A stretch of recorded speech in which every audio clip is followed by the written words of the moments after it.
I want to apologize publicly for walking around with my tag for 21 kilometers and my medal on public roads. It is not ethical to show off. But also, I would ask you to also show off. Show off now. You also show off. You walked because you didn't have bus fare, or you didn't have means to get there. I paid to run, guys. I paid to run 21 kilometers. If I can run 21 kilometers, hey, I can run far away from problems. They will never catch me problems. Anyway, as I was running 21 kilometers, it was a very good moment of reflecting on some things. First of all, the first 5 kilometers were the toughest, right? But after that, it got easier. But the first 5 kilometers, I tell you, if there was another route that I could have sneaked into, then I would have done that. And I remembered that I forgot to carry with me emergency money. I left it in the bag. So I had no plan B, right? I had to keep on moving, man. 5 kilometers were so hard, right? I tried to push around.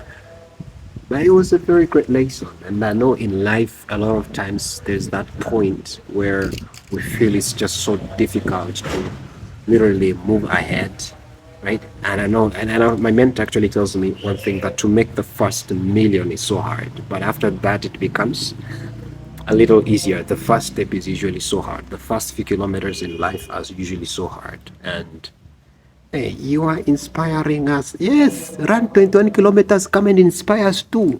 Shut up. So, I'm using a stick, by the way. My legs don't work. 2 legs. No, the third one is working fine. But here is one thing. In life, the first few kilometers might seem a little difficult. And when you see that in life, just know that you are just about to break that first threshold. And after that, everything else becomes easier and all that. And a lot of you who have been into business and all that can attest to this. The first deal is usually the hardest. The first customer is usually the hardest. But after you've broken that threshold, things start to organically move and grow and all that. So don't be scared about the first few kilometers in life. And here was the biggest lesson, and I think this is the most valuable thing that I had today.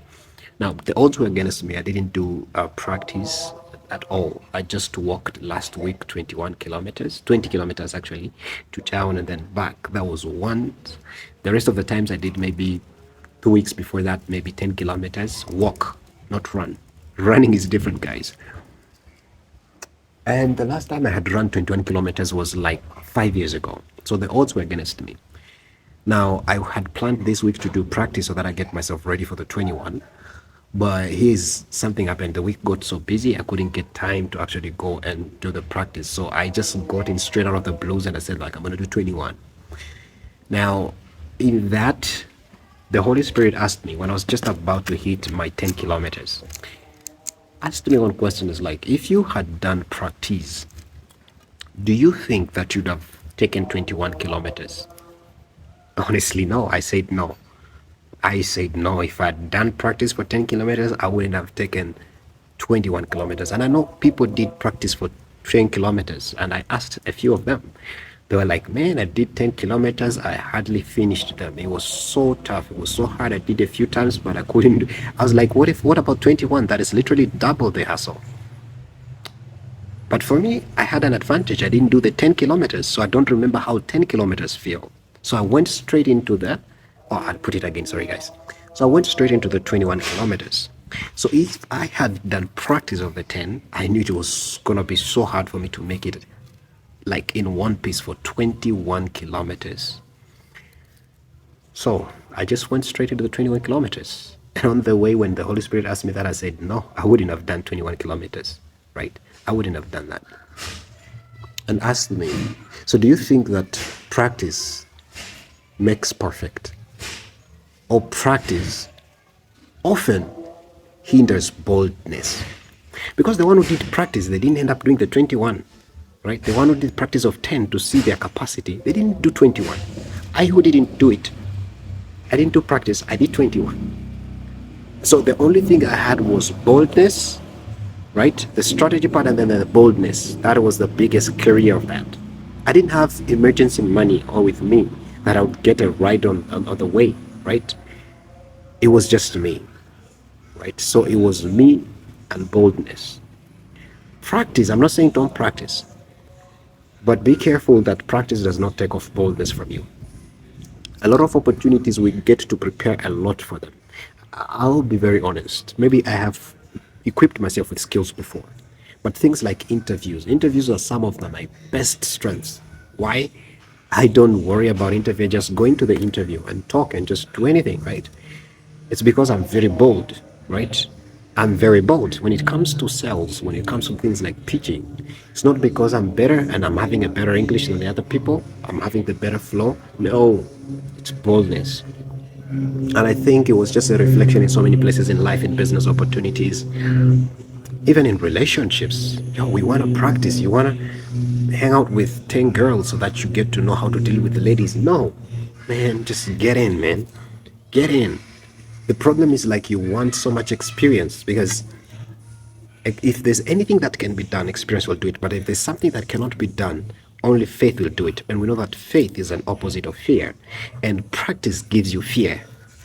Practice gives you fear. I'm not saying don't practice. I'm saying, is it taking the part of boldness or not? Oftentimes, a lot of times, and I want you to reflect in your life, a lot of times it takes in the part of faith and puts in fear that you can do it, that you can push it to that level, that things are difficult and you're not ready for it. Who said you're not ready for it? Just get in. Just get in and do it.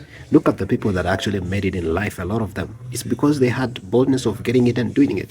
Can you imagine, like, let's say the Windows? How was the Windows looking at first, right? The problem is that you want something that is too ready. Even in sales, you want something that is too ready, a product that is too ready. You're adding features every day and you're not selling anything, right? You need to go out there and do it. Practice, practice, practice. It's an evidence of fear. Practice is an evidence of fear if you're practicing and not doing it yet. But if you're doing it, that means you're perfecting yourself, but at the same time, it has not taken the part of boldness. The reason why you practice and you end up not doing it is because fear has taken place. And when there's fear, there's no faith. And you know that when there's no faith, you cannot please God. Right? So it was just a good reflection. So, not when, before you say practice makes perfect, ask yourself, are you saying it under the influence of fear? Or is it going to be influenced with fear? Or is it influenced by faith? Right. I cannot walk well, so I have to use this little stick. Ow. My legs are... No, 2 legs. The third one is fine. Oh. Wow. I should have seen how I get to... I'm walking. Some other people, they are now being massaged by their wives or whatever. You have to keep up the good courage of faith, keep up the good fight, like the way Paul says. I count all this joy compared to the glory that shall be revealed for the latter. Oh yeah, it's worth it, guys. It's just worth it. I know I am postponing hereby officially all the meetings, all appointments today. Tomorrow I have a meeting.